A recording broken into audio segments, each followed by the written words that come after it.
Welcome back to my YouTube channel में आपका स्वागत है। डियर फ्रेंड्स, ये लेक्चर नंबर 6 है और हमने आज पढ़ना है कंप्यूटर हार्डवेयर के रिलेटेड जो इनपुट डिवाइसेस है। आज हमने तमाम इनपुट डिवाइसेस को कंप्लीट करना है। जैसे कि हमने आपसे कहा था कि हमारा जो भी लेक्चर होता है, हमने कोशिश करना है कि वो लेक्चर जो है वो 20 मिनट्स से कम वक्त का हो। और हमने देखा कि लास्ट जो लेक्चर्स आते वो अराउंड 15 मिनट्स के आते, अराउंड 10 मिनट्स के आते, क्योंकि हम नहीं चाहते कि ज़्यादातर हम यहाँ पे डिस्कशन करें, बातें करें आके और आपका वक्त ज़ाया करें। लेक्चर जितना कम होगा उतना आपको ज़्यादा मज़ा आता है और आप लोग पढ़ते भी हो। सो हमारी यही कोशिश रहेगी कि ये भी लेक्चर जो है वो ये शायद 8 मिनट तक होगा आज का लेक्चर। चलिए अब हम बाकी जो इनपुट डिवाइसेस हैं उनको हम स्टार्ट करेंगे। इससे पहले चैनल पे अगर आप नए हो तो चैनल को सब्सक्राइब कर लीजिए और वीडियो को भी लाइक करना ना भूलिएगा। अब हमने स्कैनर जो है वो एक इनपुट डिवाइस है। स्कैनर अब कैसे एक इनपुट डिवाइस है वो आपको थोड़ा सा समय के बाद पता चलेगा। देखो, scanner is an input device which works on a similar principle of photocopy machine. जिस तरह से एक जेरोक्स मशीन होती है उसी तरह से ये काम करता है ये स्कैनर। और बेसिकली स्कैनर का ये वाली लाइन आपको याद रखनी है, आपको इसी से समझ आएगा। To convert hard copy into soft copy में इसको कन्वर्ट करती है। हार्ड कॉपी को स्कैनर सॉफ्ट कॉपी में कन्वर्ट करती है। फॉर एग्जांपल, अगर आपके पास एक स्कैनर है, कैम स्कैनर, आपने देखा होगा कैम स्कैनर।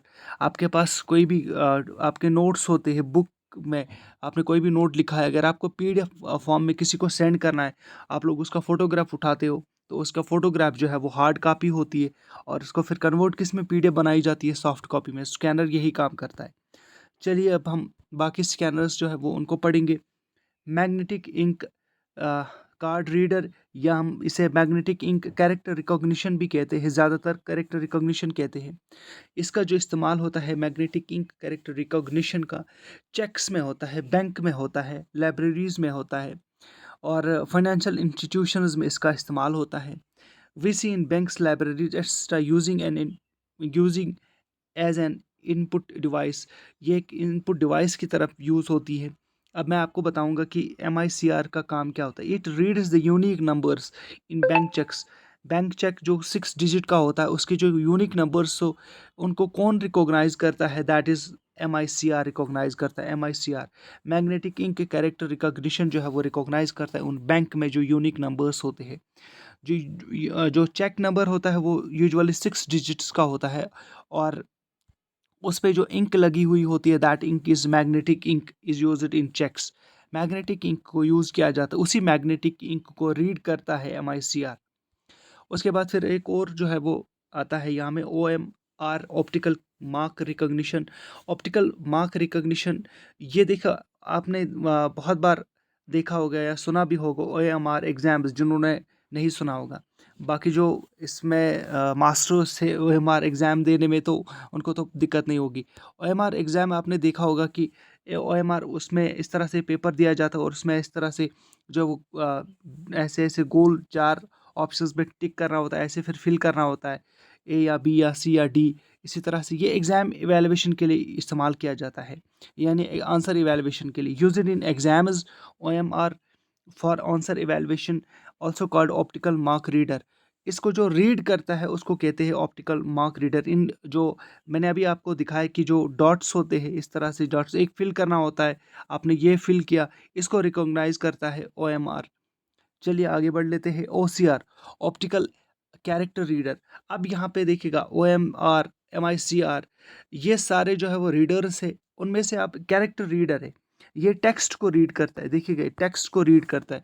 फॉर एग्जाम्पल, अगर आपके पास कोई भी पीडीएफ, पीडीएफ तो नहीं कह सकता हो, कोई भी आपको जो है वो टाइप करना है कंप्यूटर्स में, ये जो है अभी आपको O C R, optical character reader, आपको टाइप करना, आपको लिखना है। आप चाहते हो नहीं, अगर हमें लिखने के बावजूद भी हमें ये मिलेगा इसी तरह से लिखा हुआ, सो कितना अच्छा रहेगा। सो ऑप्टिकल कैरेक्टर रीडर ये काम करता है। चलिए, इट स्कैन्स द टेक्स्ट, ये टेक्स्ट को स्कैन करता है और उसी को उसी के फॉर्म में बराबर जो है वो पेश करता है। O C R is use for preparation of electricity bills. Electricity bills बनाने में, टेलीफोन बिल्स बनाने में, it is use to scan the document containing text. मैंने आपको अभी कहा कि ये डॉक्यूमेंट को जो है वो स्कैन करता है, टेक्स्ट को ये स्कैन करता है। उसके बाद फिर smart card reader. Smart card reader जो है वो आपने स्मार्ट कार्ड्स तो देखा होगा, डेबिट कार्ड एक स्मार्ट कार्ड है। मेट्रो, अगर आपने मेट्रो में ट्रैवल किया है, मेट्रो कार्ड एक जो है वो स्मार्ट कार्ड होता है। क्योंकि डेबिट कार्ड में बैंक के डिटेल्स होते हैं, मेट्रो कार्ड में आपके ट्रैवल डिटेल्स होते हैं। उसके बाद अगर आप होटल में काम करते हो या किसी बड़ी कंपनी में काम करते हो, आपको एक आईडी दिया जाता है, उसमें चिप लगा हुआ होता है, इंटीग्रेटेड सर्किट चिप लगा हुआ होता है। आपने क्या करना है, उस आईडी को जो है वो किसी भी चीज़ पे लगाते हो आप, तो वो ओपन होता है, डोर ओपन होता है। सो ये स्मार्ट कार्ड इसी को कहते हैं स्मार्ट कार्ड रीडर। उसके बाद फिर क्यूआर कोड रीडर होता है। आपने देखा होगा क्यूआर कोड इस तरह से होता है, इस तरह से, ऐसे, और इसके बीच में ये जो डॉट्स होते हैं, इस इन डॉट्स में जो है वो इसको रीड करता है। बेसिकली इसका जो क्यूआर कोड का जो फुल फॉर्म है, quick response code, it is a type of matrix bar code. 2 dimensional bar code होता है। It stores the information extra, इसमें इंफॉर्मेशन होती है। It stores the data of any product. किसी भी खाली प्रोडक्ट की बात यहाँ पे मैं नहीं करूँगा, बाकी ज़्यादा इंफॉर्मेशन, हर किसी इंफॉर्मेशन आपको मिल सकती है, हर किसी तरह की इंफॉर्मेशन मिल सकती है।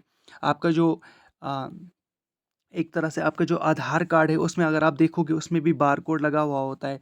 उस बार कोड ये क्यूआर कोड को अगर आप स्कैन करोगे, उसमें से आपका जो है वो पूरा डिटेल निकलेगा क्यूआर कोड। उसके बाद फिर बार कोड, रीडर जो है वो, ये बेसिकली ये ऐसे ऐसे वाइट जो प्रोडक्ट होता है, अगर आपने जो है वो शॉपिंग किया होगा किसी मॉल में, या अगर आपने ऑनलाइन शॉपिंग किया, तो उसमें ऐसे तरह से एक लाइंस लगी हुई होती, उन लाइंस में प्रोडक्ट की डिटेल्स दी गई होती है। वो ब्लैक एंड वाइट में वो लाइंस होती है, उसी को बारकोड जो है वो रीड करता है, बारकोड रीडर। उसके बाद फिर बायोमेट्रिक्स। देखिएगा, बायोमेट्रिक्स आपको सिर्फ याद रखना है, ह्यूमन कैरेक्टरिस्टिक्स इसमें इन्वॉल्व होती है। ह्यूमन कैरेक्टरिस्टिक्स आपने बायोमेट्रिक्स कहाँ कहाँ देखा होगा? पहले अगर आपने कॉलेज में, अगर आप आजकल जो है वो एंट्री की जाती है तो बायोमेट्रिक्स की जाती है। अगर आपने आधार कार्ड बनाया तो आपकी थंब इम्प्रेशन ली जाती है, वो भी एक बायोमेट्रिक्स है। सो बायोमेट्रिक्स बहुत, फेस रिकॉग्निशन की जाती है, वॉइस रिकॉग्निशन की जाती है, थंब इम्प्रेशन लिया जाता है। सो ये बायोमेट्रिक्स है, ये ह्यूमन कैरेक्टरिस्टिक्स को आइडेंटिफाई करता है। उसके बाद फिर माइक्रोफोन है। आप माइक्रोफोन से जो है इनपुट देते हो, इट कन्वर्ट्स ऑडियो इनपुट और audio signals into electrical signals में। आपने किसी के साथ बात करनी है फ़ोन पे, आपका फ़ोन आगे लगा हुआ होता है, आप किस पे बात करते हो? आप माइक्रोफोन से बात करते हो। सो ये माइक्रोफोन। उसके बाद लास्ट में, आज का लास्ट इनपुट डिवाइस जो है वो वेब कैम है। यहाँ से क्वेश्चन पूछा जा सकता है। वेबकैम रियल टाइम इमेजिंग और वीडियो कॉलिंग। आपने अगर लैपटॉप आगे देखा होगा, तो लैपटॉप के सामने यहाँ पे एक छोटा सा कैमरा लगा हुआ होता है, और उस पे जो है वो आप लोग वीडियो कॉलिंग कर सकते हो, वीडियो कॉन्फ्रेंसिंग कर सकते हो। ये जो वेबकैम होता है, ये generally connected to USB cable होता है। ये केबल के साथ कनेक्टेड होता है, उस केबल का नाम होता है यूएसबी केबल। सो आज का ये जो टॉपिक है वो यहाँ पे कंप्लीट होता है। ये जो आपको जो इसका जो पीडीएफ है वो आपको हासिल होगा, हमारा जो टेलीग्राम चैनल है ड्रीम हाई एकेडमी, वहाँ पे आप हासिल कर सकते हो। जी हाँ, Telegram channel dream high academy के नाम पे है। सो हमारी यही कोशिश है, मैंने आपसे कहा था कि हम लोग जो है वो 10 मिनट से कम कम टाइम पे, या 20 मिनट से कम कम टाइम पे हम लेक्चर्स आप लोगों को अपलोड करेंगे। इससे आपका भी फ़ायदा है, आपका भी टाइम बचता है, और ज़्यादा से ज़्यादा आप लर्न कर सकते हो। चैनल को सब्सक्राइब, वीडियो को लाइक कर लीजिए। Thank you very much.